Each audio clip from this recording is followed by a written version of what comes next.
Bonjour à toutes, bonjour à tous.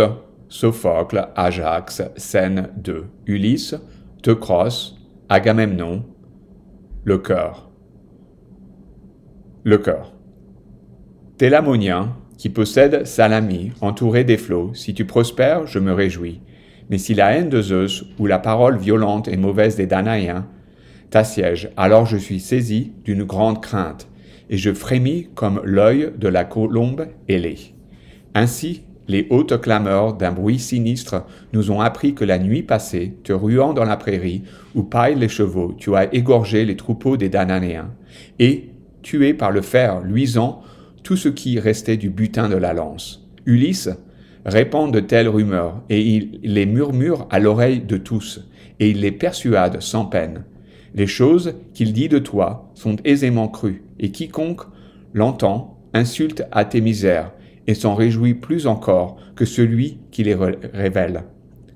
Les injures qu'on lance aux grands hommes ne devient pas facilement, mais qui en dirait autant de moi ne persuaderait point, car l'envie court aux puissants.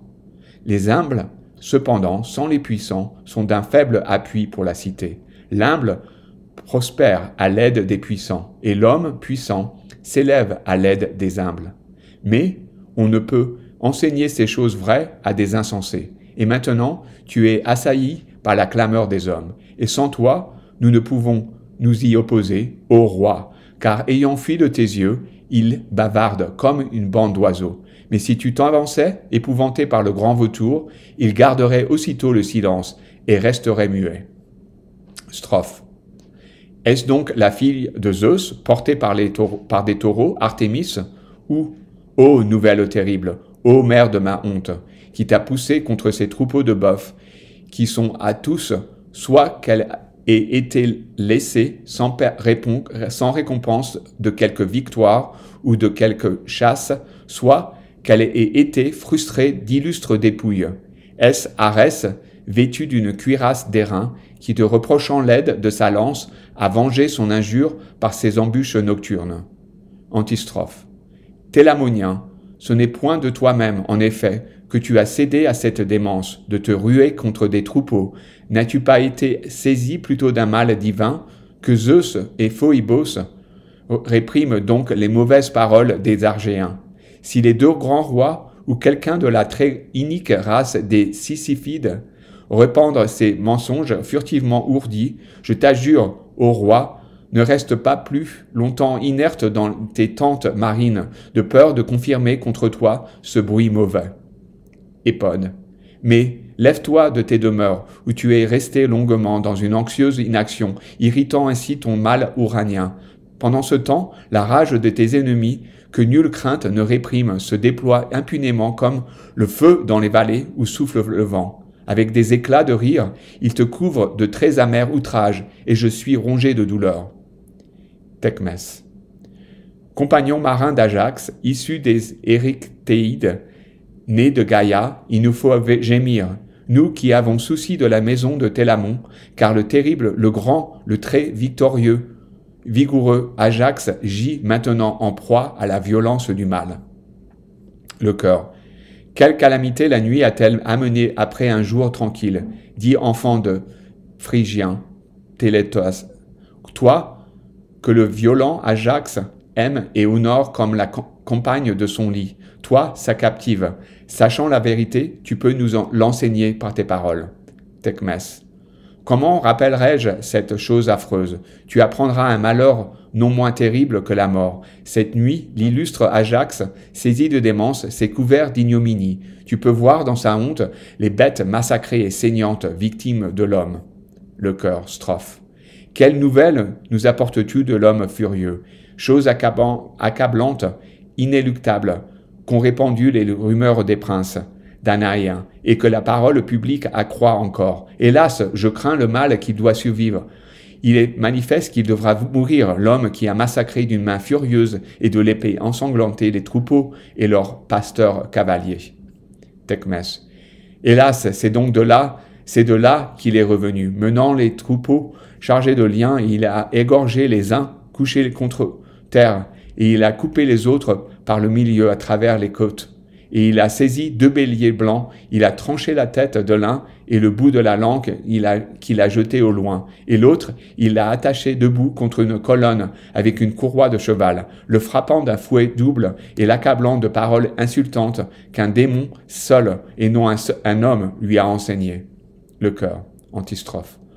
Voici le moment où chacun se cachant la tête doit prendre la fuite en secret, ou s'asseyant au banc des rameurs éloignés à la force des avirons la nef qui courent sur la mer, car les 2 chefs atrides éclatent en menace contre nous. Je crains de subir une mort misérable sous les pierres et d'être soumis au même supplice que celui-ci que je presse l'inévitable force de la destinée.